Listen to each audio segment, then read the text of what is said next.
Hello, dear friend. How have you been feeling lately? Has the world been treating you kindly? Or has it pressed against you with its weighty expectations? I've been thinking a lot about the turns our lives take and the people who leave imprints on our hearts. It's funny, isn't it?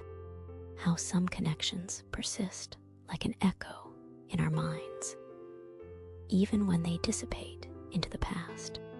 Let me tell you a story, a tale that rests somewhere between longing and closure, where love's tendrils intertwine through time, like the last letter to our lost tomorrow. It began on a mist-kissed morning, the kind where the air felt like 1,000 silken threads brushing softly against your skin. Claire stood by the seashore, the ocean quietly murmuring its ancient secrets. The sky stretched, a canvas painted with the rippling hues of the breaking dawn. She often came here, to this secluded cove where the sand met the rocks in a timeless embrace. It was her refuge, a corner of the world untouched by the chaos of everyday life, and where memories of David nestled into the recesses of her soul. Their story began in the city, a place now fading into the tapestry of what had been. It was a metropolis of blinking lights and endless noise, a constant hum of life rushing by. Claire and David had found each other amidst the cacophony, their lives weaving together like a delicate dance choreographed by fate. They were young, full of dreams and the foolish certainty of forever.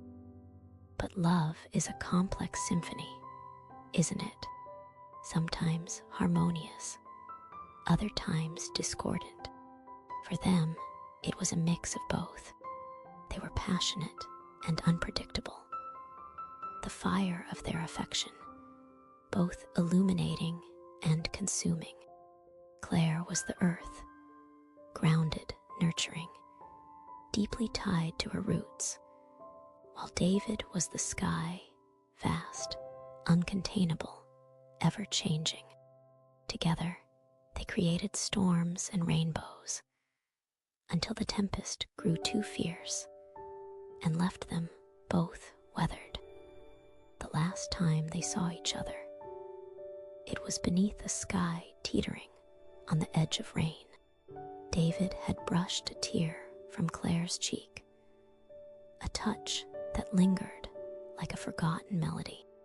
Yet clarity often comes in echoes, and with time, the realization settled upon them both that the paths they had walked together were meant to diverge. Love, in its infinite wisdom and cruelty, knows when to hold on and when to let go. Years drifted past, wraiths of time slipping through their fingers.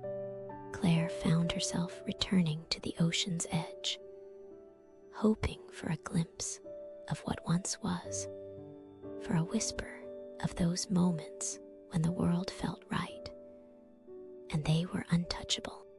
The sea became her confidante, a mirror reflecting not her face, but her heart's silent musings. It was here that Claire began writing letters to David.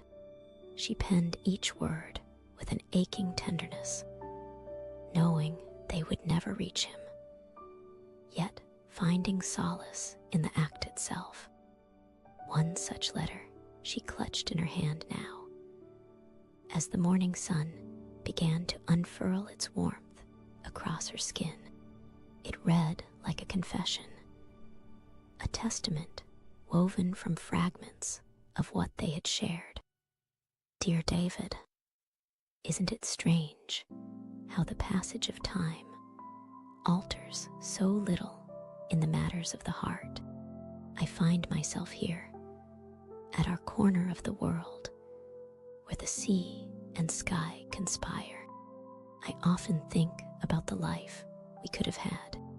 You see, in my dreams, we are still together, grappling with our imperfections, yet thriving in the richness of them.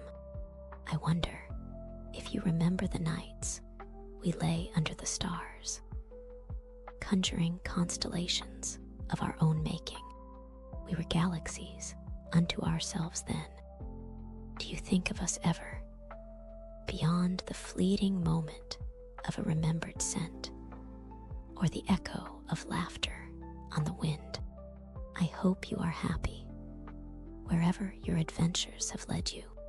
And though we've lost tomorrow, your memory lives in me, a ghost stitched within the tapestry of my soul. With all the love the heart can hold, Claire, each letter was a release, a thread unspooling into the universe, searching for completion. But this morning was different. Claire felt a shift within, like a ripple across calm waters, as if somewhere beyond the horizon, a new beginning awaited, whispering promises of a life unburdened by the past. As she folded the letter, a sudden breeze tugged it from her grasp.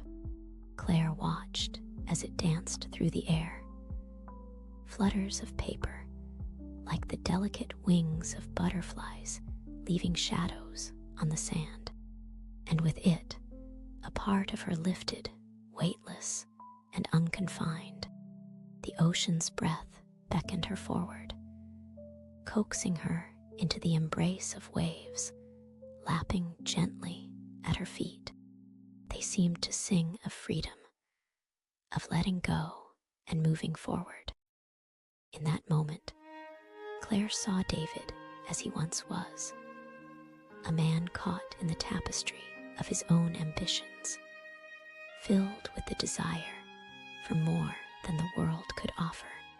She understood now that their separation had been as much an act of love as being together.